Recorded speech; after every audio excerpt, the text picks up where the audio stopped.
Et ce soir, nous allons parler de projection en Corse.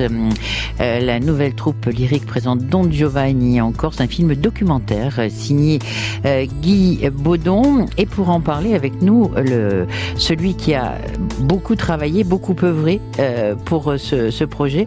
Il est même à l'origine du projet, c'est Jean-Daniel Senesi, metteur en scène, chanteur, comédien, qui a monté avec sa troupe, la nouvelle troupe lyrique Don Giovanni, opéra en 2 actes de Mozart. C'était en janvier dernier, me semble-t-il. Jean-Daniel, bonsoir. Oui, bonsoir. Je me suis pas trompé? Non, pas du tout. Pas du tout. Parcours sans faute. Bon, ça va.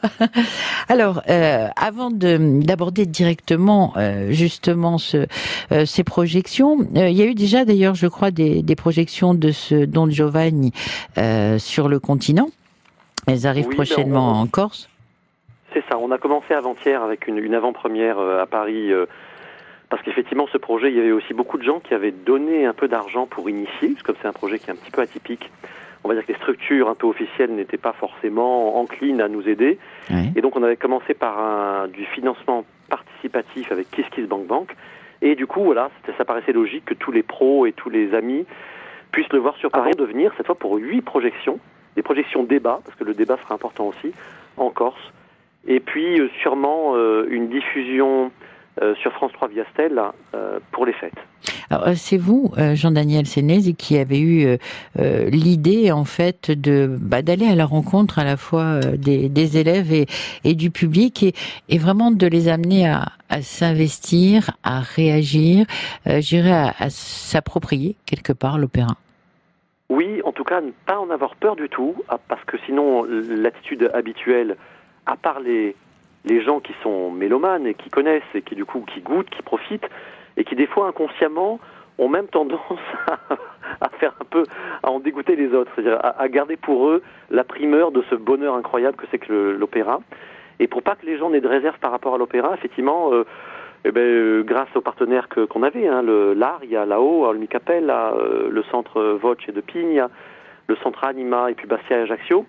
Ils m'ont fait confiance et ils m'ont laissé construire un programme de ce qu'on appelle de l'action culturelle, de l'action pédagogique. Mais moi qui suis artiste et qui en ai vu beaucoup, j'étais jamais vraiment satisfait de comment ça se passait. Et là, j'ai eu un peu carte blanche. Bon, il faut dire que j'amenais mon travail et un peu gratuit, donc j'avais toute l'attitude pour le faire. Et donc, j'ai pu effectivement créer une manière d'aborder avec les jeunes, du primaire au lycée pro. Vous voyez vraiment toute une tranche d'âge assez grande. De cette démarche qui a fait qu'ils se sont appropriés. Et quand les gens vont venir voir le documentaire, là j'espère parce qu'il y a bien sûr des projections scolaires, mais aussi des projections tout public.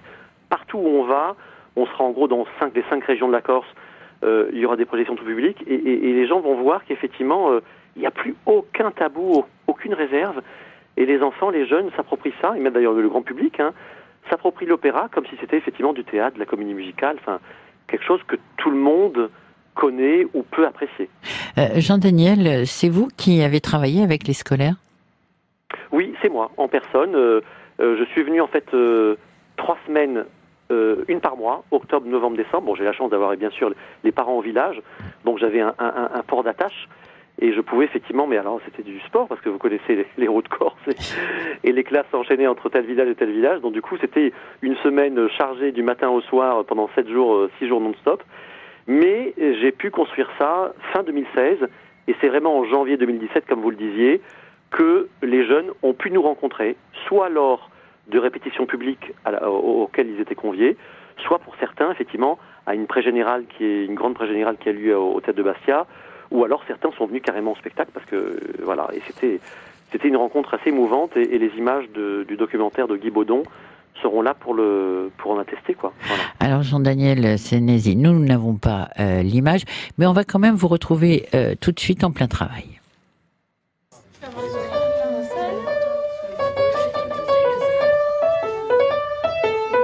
On est au mariage. On va essayer, c'est un des challenges de cette séance avec vous, peut-être de faire un peu de mise en scène avec vous. On va décider ensemble ce qu'on va faire sur le petit cœur du mariage.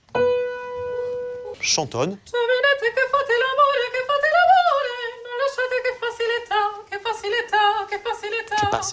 Che passi? Oui, comme on le fait en spectacle, on n'a pas vraiment appris. Hein. C'est vraiment pour vous.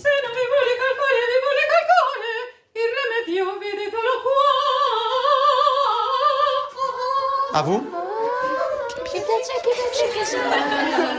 D'accord? Vous vous souvenez?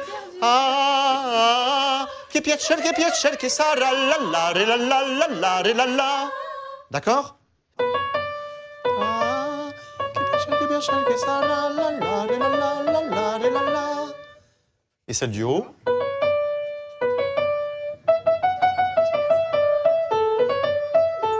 On essaye? Vous êtes les invités. On va imaginer qu'au départ, vous êtes répartis dans l'espace. Faisons-le. Première image, nous on va être au milieu par exemple, vous allez être un peu partout. Vitesse numéro 5, top. Au top suivant, tout le monde s'arrête, top. Voilà votre place. Pendant qu'elle chante, vous allez faire la position voix grave, voix aiguë. On le fait? Donc au top suivant, vous allez vous mettre plutôt les voix graves là, les voix aiguës là. Voilà.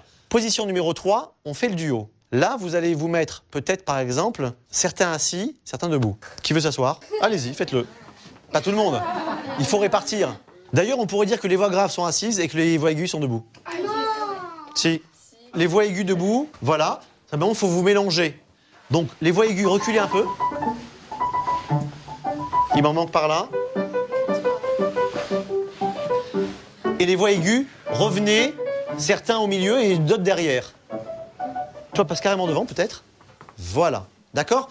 Ça, c'est la position numéro 3. Vous la retenez? Maintenant, je vous présente les chanteurs de la nouvelle troupe lyrique. Philippe, Michael, Sabine qui joue le rôle de... Donna Elvira. Donna Elvira. Mais je suis trop nulle. Olivier qui joue le rôle de... C'est plus facile. Il reste qui là? Il en reste plus qu'un. Leporello. Leporello, elle a dit. Elle est trop forte. Julia qui joue le rôle de... Donna Anna. C'était bon ça. D'accord? Et comme notre ami Philippe joue un peu du piano, n'est-ce pas? Donc en fait, tu peux prendre un tempo vraiment tranquille, d'accord? Là, on fait position numéro 1. Pour que ça ait l'air encore plus naturel, on discute. Un petit verre de champagne, madame? Hey, regarde, c'est nos invités. Mais ils sont tous venus. Ah, c'est gentil d'être venus à notre fête. C'est génial.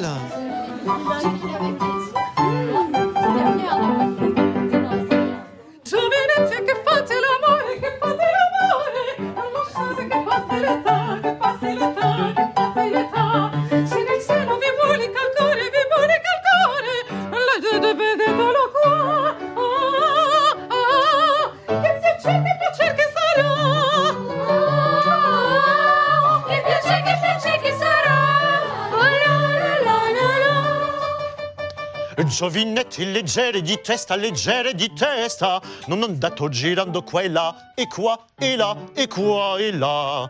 Poco dura dei maci la festa, ma per me cominciato nonna. Ah, che piacere che sarà. Che sarà. Vieni carina, godiamo, e balliamo, cantiamo, saltiamo. Vieni carina, godiamo, che piacer che sarà. Che piacer che sarà. Che piacer che sarà.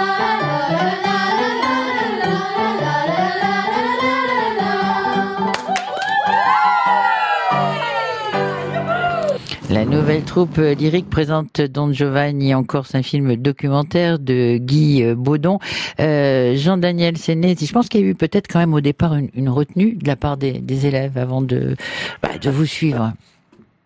Oui, Oui. C'est logique. Hein. Alors là, ce qu'on a entendu, en fait, ce sont des étudiants, des jeunes du collège, des jeunes collégiens qui sont un petit peu à part, ils sont un peu plus musiciens, puisqu'effectivement, ils font partie de ce qu'on appelle les CHAV, les classes à horaires aménagées voix, du conservatoire à Bastia.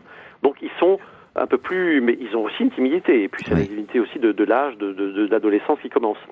Pour les petits, par exemple, les primaires que j'ai beaucoup eues dans la plaine orientale, entre Aller, Yatra et Pronette, Diffumorbe, etc., cette fois, c'était différent. Ils pouvaient avoir une réserve par rapport à la musique. La tension, quand on écoutait je leur faisais écouter un peu en classe de la musique classique, quand je pouvais un peu chanter, que du coup, la grosse voix de lyrique les faisait un peu sourire.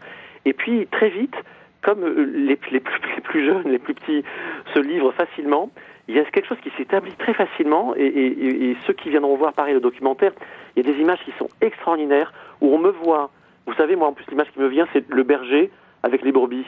Oui. Quand des fois vous êtes dans la voiture et que les brebis envahissent la route, et qu'il y a le gars un peu debout et toutes les brebis. Je suis au milieu de 120 petits, et je leur parle, et ils m'écoutent, et il y a une attention incroyable, alors que finalement je ne les ai vus que 3 fois 1 heure dans les mois qui ont précédé. Je ne les ai pas revus depuis 1 mois et demi à ce moment-là. Et il y a quelque chose qui s'est tissé entre moi et eux, mais aussi du coup entre l'opéra et eux, entre le spectacle et eux. Et après, dans le documentaire, on voit plein d'images où ils ont les yeux qui brillent, ils sont émerveillés, ils assistent à tout ça. Et il n'y a plus aucune réserve. C'est-à-dire que du coup, il y en a qui se mettent au violoncelle, qui jouent de l'instrument, qui chantent. Ça a vraiment été une aventure, je pense, extraordinaire. Je pense que vous avez dû être satisfait, justement, parce que c'était pas gagné d'amener justement des enfants à s'intéresser à l'opéra. Oui, d'ailleurs, ni les enfants ni les adultes, souvent les instituts, les enseignants ont été les premiers à me dire dès la première séance, mais c'est incroyable, en fait, nous aussi on apprend plein de trucs, et au fond, on se rend compte que ce que vous leur expliquez, bon, non seulement on ne le savait pas, bon ça, eux s'en doutaient en tant qu'adultes, parce qu'ils étaient ou mélomanes ou pas mélomanes, mais en tout cas, ils ont eu envie de venir, et quand ils sont venus voir le spectacle, en général, eux sont venus au spectacle, ils se sont régalés, et souvent, la plupart m'ont livré après coup qu'ils n'auraient jamais imaginé, qu'ils étaient ravis de ça, parce que, voilà, ils ont découvert quelque chose de nouveau, et ils étaient très touchés. En particulier, il y a une enseignante qui avait, dans sa classe, ou dans la classe de la collègue, sa fille, donc il y avait 7-8 ans. Et elle m'a dit qu'après la première séance, sa fille a demandé à sa mère de voir de l'opéra, donc elle a trouvé la chaîne Mezzo, et que la petite sœur, qui n'était pas venue aller en classe, qui avait 4-5 ans, et bien qu'elle les a vues toutes les deux, fascinées pendant 1 demi-heure, à regarder de l'opéra à la télé, et sûrement ça n'aurait pas pu se passer s'il n'y avait pas eu ce premier contact. Donc c'est vrai que le contact humain, il remplace tout, et puis quand il y a la générosité, la simplicité, et puis de l'humour et tout ça, c'est super. Et du coup, effectivement, ce qui paraissait un peu, comme vous dites, un peu peut-être difficile ou un peu comme un challenge, ça a été en fait une partie de plaisir énorme, d'où le fait que j'ai demandé à mon ami Guy Baudon de venir. J'ai senti qu'il se passait quelque chose qu'il fallait capter. Et je lui ai dit, écoute Guy, il y a un truc formidable qui se passe là-bas en Corse avec la troupe et Don Giovanni. Est-ce que tu es libre au mois de janvier ? Viens. Et il a accepté, au pied levé. Il m'a suivi dans cette aventure. Et voilà, on revient sur les mêmes lieux, sur les lieux du crime. On va, j'espère, revoir tous les jeunes qu'on avait vus il y a bientôt 1 an. Et on va pouvoir leur montrer le documentaire qui a été tourné là-dessus. Et je pense que pour les jeunes et pour les adultes, et puis même les gens évidemment, ils s'adressent à tout le monde. Là, nous à Paris, il y a plein de gens qui sont des gens qui n'étaient pas au courant du projet, qui le voient, qui le découvrent et qui ont beaucoup d'émotions. Donc on est vraiment ravis à un point que vous ne pouvez pas imaginer de pouvoir boucler la boucle, de revenir en Corse et de pouvoir montrer ces images. Alors Jean-Daniel, après cette première expérience, avez-vous l'envie d'amener la nouvelle troupe lyrique vers un autre opéra, vers d'autres expériences ?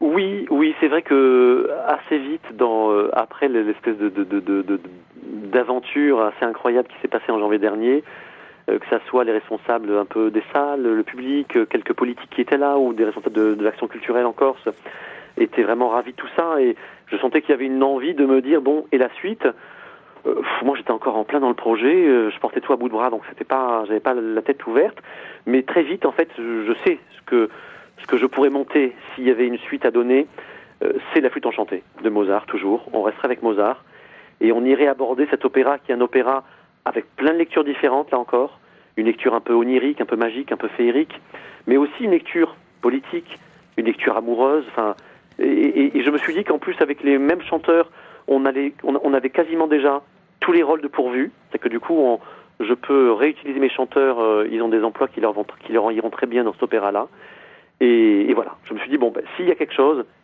c'est La Flûte enchantée, pour venir justement à nouveau enchanter les gens, petits et grands. Eh bien, on vous attend, Jean-Daniel Senesi, pour La Flûte enchantée.